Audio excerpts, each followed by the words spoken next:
And hey, it's Evan Kirstel on a beautiful Friday here in West Palm Beach. Yes, I'm on a workcation. Wonderful to have an intriguing guest with me today, Bobby Healy. And Bobby, give us an introduction of who you are, where you are, and how we found each other on Twitter. Yeah, indeed. So I'm the founder and CEO of a business called Manna Drone Delivery, and I'm based in Dublin, in Ireland, the worst place in the world to run a drone delivery business. And we design and build aircraft that carry everyday items like coffee, supermarket, pharmacy, prescription meds, and pints of Guinness to people in suburban communities. We're live. We've been live a year and a half, delivering things straight into people's back and front yards. Brilliant. Well, I'm a drone enthusiast and I've crashed and lost many a DJI drone, but this is a mission critical kind of service. So let's talk about that. How did you get into the business of drones and drone delivery? And where are you now? Maybe you can give us some context. Yeah. I mean, I've also crashed many DJI drones. They're wonderful devices. They're amazing bit of consumer tech, commodity consumer tech. So the way I got into this, I'm a programmer. I founded a bunch of businesses before and bought and sold them and everything else in between. So that's what I do. I build companies, but I'm also a programmer and a drone enthusiast, just like you, or at least a curious mind. So I like to learn and break things open and see how they work. So I'd learned about drones through crashing many of them and all the original ones with bad IMUs, bad stabilization, all that stuff that were difficult to control, down to the latest DJIs that are just awesome bits of hardware. And that's on one side. So I knew there's a kind of a confluence of battery technology, props, IMUs, solid state sensors, and so on, and that are, mature and at a certain price point that works for whatever. And at the same time, I live in a suburb here outside Dublin, so there's 25,000 people live in the suburb with me, and it's quite a dense suburb. But there's no real delivery options for takeaway food or anything for that matter. There's some, but they're slow, they're very expensive, they're inefficient. And I say, why couldn't I take my DJI drone, wrap the API with some code, and make it fly to my local chipper? I'm Irish, so chip shop's a big deal. Love it. Do they still wrap them in newspaper, or is that like old? They do. All right, perfect. There's not enough newspapers to go around now because everyone goes online, so they use brown bags with print on them. But for your viewers that don't know, bag of chips is a big deal for an Irish person on a Friday night. Salt and vinegar, piping hot. It's not the healthiest thing in the world, but it's a tradition. And unfortunately, the timing of that tradition coincides with when you start drinking on a Friday night too. So you can't drive to get your own chips. So you add the two up, you need delivery. And it struck me that, look, there's a problem in suburbs where it's very difficult and expensive to operate a human-based road delivery. Then there's also this core technology that could be adapted to do a bag of chips. So I actually built a bag of chips app, and you hit a button and it only worked from my house. It was literally me as the only customer in the world. Spoke to my local chipper to understand, how's their business work with delivery. It's horrible. To run a restaurant is already tough. To run a restaurant with the cost of delivery is even more difficult. So that was the essence of the idea. So I can automate this. I can give these shops and stores and pharmacies and so on a way to move goods around, lightweight, low value goods, to everyone in their community, and at scale, efficiently, quietly, in a green, safe way, privately. And it literally, drone delivery ticks every single box that's better than road-based delivery with humans. So, and that was the essence of it. That's 3 years ago. And it's fantastically fun. I mean, just the thrill of seeing this thing fly into your yard must be wonderful. But let me ask you, we've had this vision or a dream of drone delivery. I think first sort of maybe initiated by Amazon, and it's been a slow, hard slog. So tell us about the opportunity and the challenges that you're currently having to overcome. Well, Amazon, famously with any business, timing is everything. Luck and timing is everything, and usually they're connected. Amazon started very early and have done a lot of great work, and they were the ones that said that this would happen first 7 or 8 years ago. And even I thought they were crazy back then. But Forward Wine, they've done a lot. They have a big team in Seattle, but they haven't made much real progress. The real other player, there's two players in the world now that are kind of at the advanced stage. It's us, I'm proud to say, and it's a little company called Alphabet in San Francisco that own. Never heard of them. Company. Yeah, they're an upstart, but they have a wing drone delivery system, which is awesome. Great bit of tech, same vision as us. And so there's not a lot of progress, and Amazon will do this. They'll do it really well, but they'll do it on their own timeline. They're not in a rush. They don't need to prove anything to anyone. But they'll do it, and it'll be for prime customers, and it will work. But in the meantime, we want to enable the entire world, the suburban world, to have this, and we're ready now, or certainly ready in the next 12 months. We have a European-wide license. There's 500 million people living in Europe. 70% of them live in suburbs.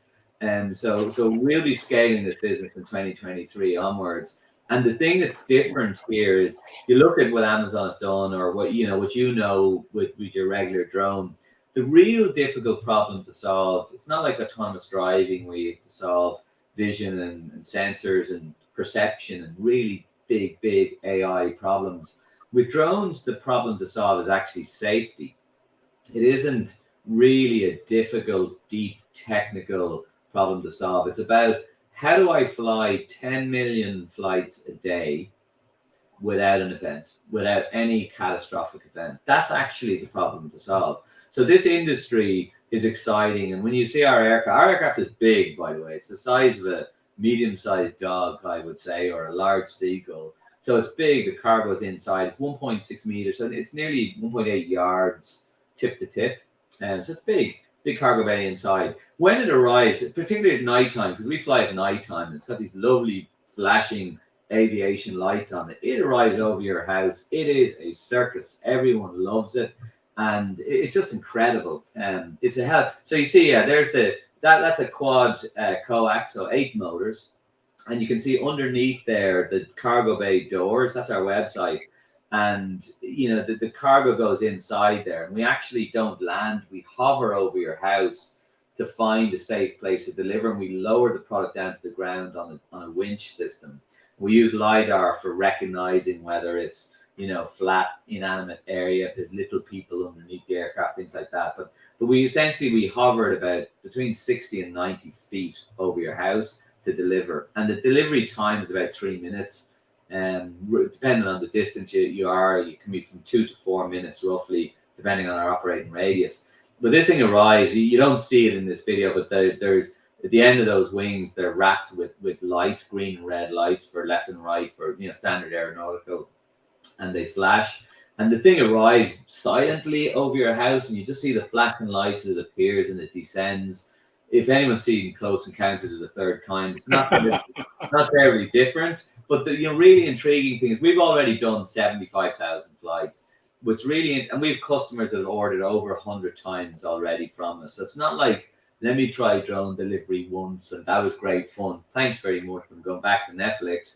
This is how I get stuff now. So in the 2 towns where we operate, one is 10,000 people, the other is 35,000 people. It is now just delivery. People don't even come out of their houses anymore. When the drone is flying, it's like they wait for the notification that we're overhead. There's another notification on the app when the product has landed on the ground. That's when they come out of their houses now. So yes, the circus, it's 100% the circus has arrived in town, lets everyone go to the circus, soon becomes just normal delivery. And another proof point of that is more than half of our orders are for coffee. Cappuccino, latte. Absolutely. I need that coffee piping hot right in my head, ASAP.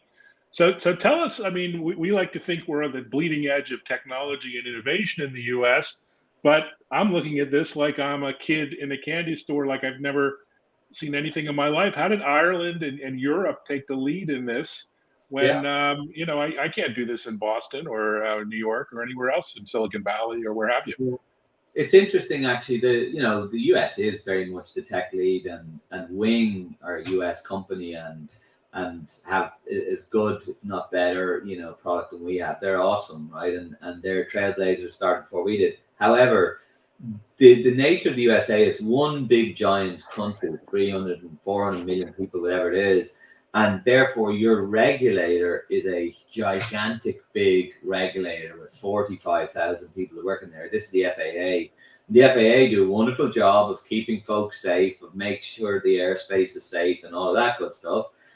But drones go within that regulatory environment, and so big decisions around 737s or Airbuses, all these things, it's the same people regulating these little cargo drones. So it's a mismatch of things. Whereas in Europe is more people, right? 500 million people, but they're broken up into lots of countries that all speak different languages. We all hate each other. We're all culturally different.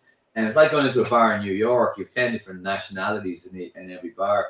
But the result is that the fragmentation of markets mean that each market is trying to go faster than the other. We're competing with each other. And so therefore a little country like Ireland with 5 million people now has the world's largest drone delivery program to suburbs. And it's because the Irish regulator wants Ireland to be a winner in the space and operates at a pace that commercial companies can digest. So we're going as fast as we can.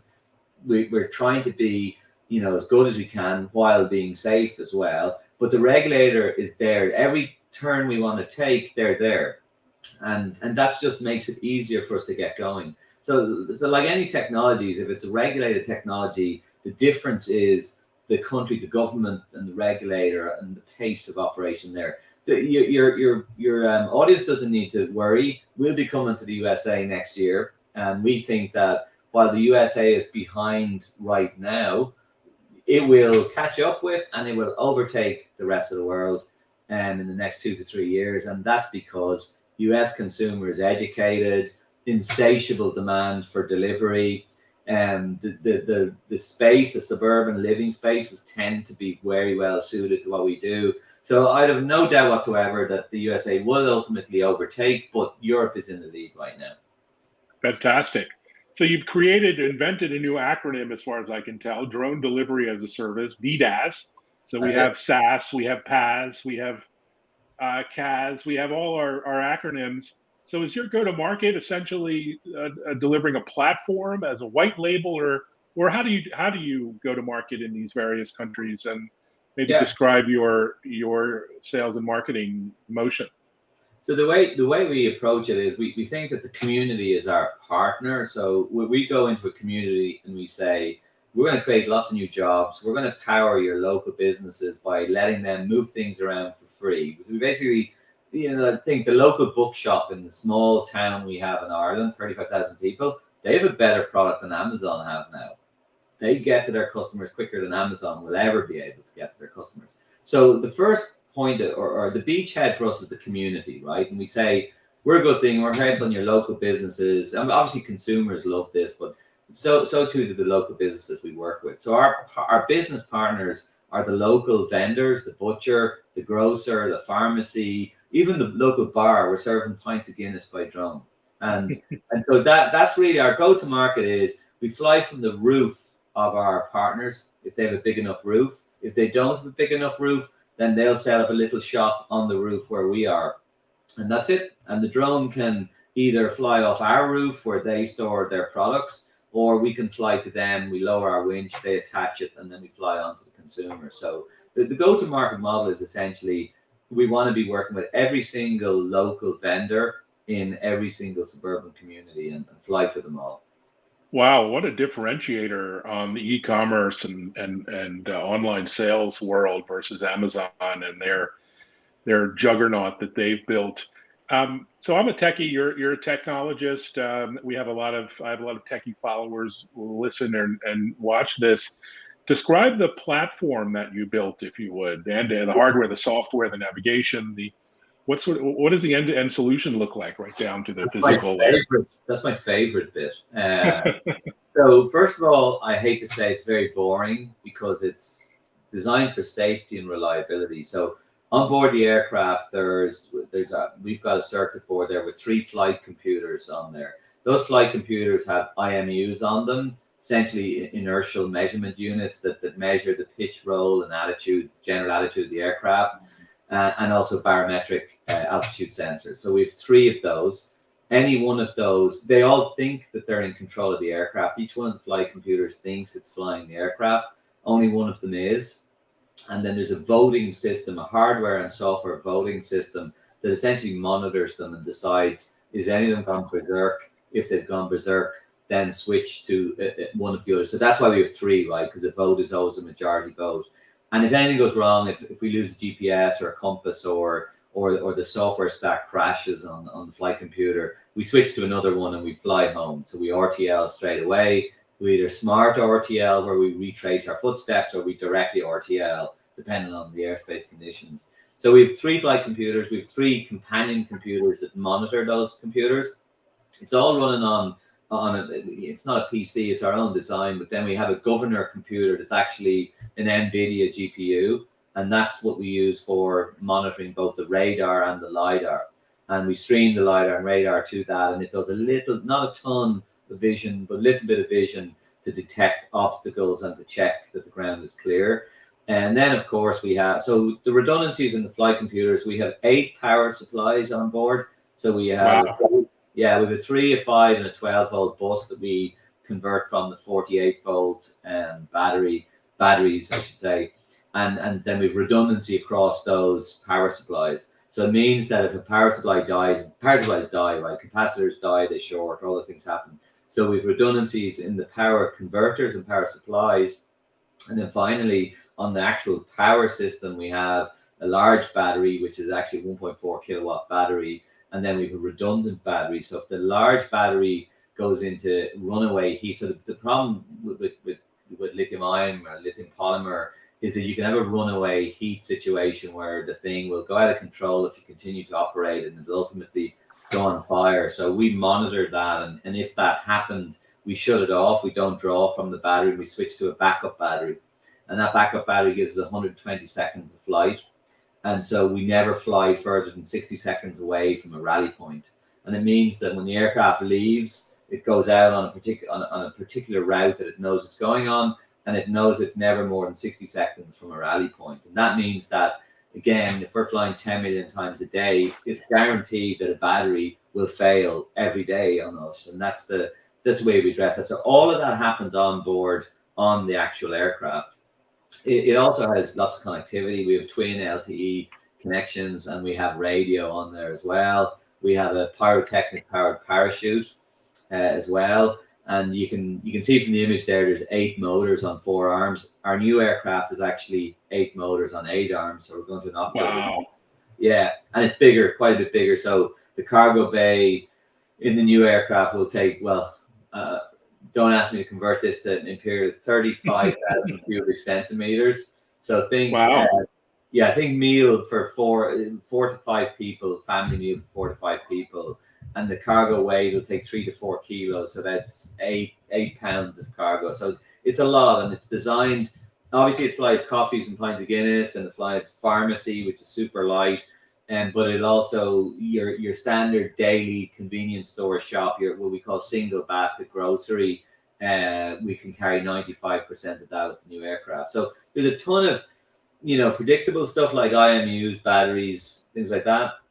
And then there's kind of surprising things like extra batteries, redundancy, and motor sensors, all that stuff. So it's an unusual aircraft, and while a DJI M600 or one of those things will do the job just fine, we could strap a box onto it and a winch, it'll fall out of the sky every 10,000 flights. And and to get that extra level of reliability, you just have to reset and start from the ground up to build something that just cannot ever fail. And that's what you see in front of you. Fabulous. Now, beyond the obvious use cases of food delivery and convenience store delivery, there must be a lot of really intriguing use cases around first responders or emergency services, or you have a very, as you know better than I, a very rural country in Ireland, lots of small towns and villages and farms, and people that I imagine must be quite cut off, from some of the bigger cities. How do you see that role, supporting those communities maybe with your Very much. services? Yeah, it's actually good question. So the first town that we operated was a town, it's nearly 2 years ago now, was a town called Moneygall in Ireland. And actually, if you Google Moneygall, you'll see that Barack Obama's eighth cousin lives in Moneygall. Honest to God, this is a town of 800 people in rural Ireland. It's tiny. And Barack Obama visited with the First Lady about 6, 7 years ago. The helicopters, the United States helicopter, presidential helicopter landed in this tiny little Irish town. And the president came out and the first wife, and they toured around all the local pubs. And the town has renamed everything Barack Obama this, Barack Obama that. And the plaza there, the fuel forecourt, so the gas station with convenience store and pharmacy is now renamed Barack Obama Plaza. And why this is important, we started to fly there, and the average age, so there's a cohort there, because it's so rural, all the young people have left, and it's only relatively older folk that live there. And in fact, we've done deliveries for 85-year-olds, 75-year-olds, 65-year-olds, wow. Age cohort you can imagine.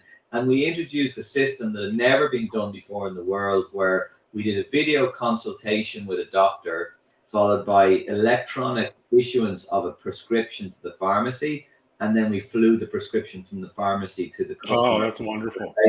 And we did that I remember one day, we actually were on BBC TV with this. There was one lady, Fidelma, her name is, who's 75 years old, and none of these people have smartphones, and they don't have tablets. Well, most of them don't have smartphones or tablets. So they call us on the phone to place an order. So the community were served during COVID, during lockdown. They were cocooning, elderly, vulnerable people, and we were able to bring them critical food supplies, COVID test kits, pharmacy. We were literally replacing delivery people that were not safe to use with the most modern technology in the world. So yeah, it does have a role, and we're very proud of that role that we played in this particular town.